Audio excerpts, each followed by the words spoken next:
ERIC is a really great example of where the alliance and the relationship between SARA and the departments worked really well. ERIC is a web-based productivity tool that combines information from over a dozen state-based emergency services agencies and puts it all in one spot.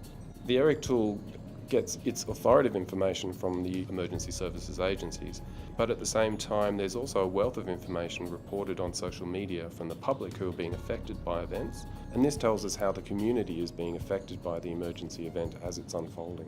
We're then able to use that information on the map of Australia, combine it with the demographic information of the communities that are affected, that allows us to make better decisions in responding to emergencies.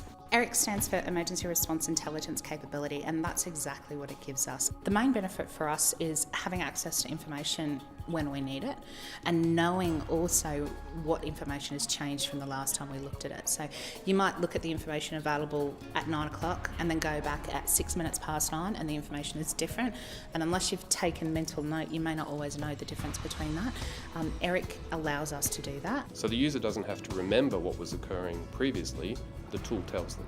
The ERIC project team from SARA spent a lot of time trying to get to know us and what our processes were, and that was the most important thing for them up front, is what does the department actually do, what are the steps you need to take, what are the things you need to look at. So much as when we would activate to respond to an emergency, we had a couple of their teams sit with us for a while and just watch and observe. The tool allows them to do their job faster, which means that they can then value add more. It's actually changed how we manage our own responses and how we do our own things, and allowed us to go back critically and look at our procedures to say, well, is this the best way we can do it? Having someone work so closely and being outside has pushed us to be a better team.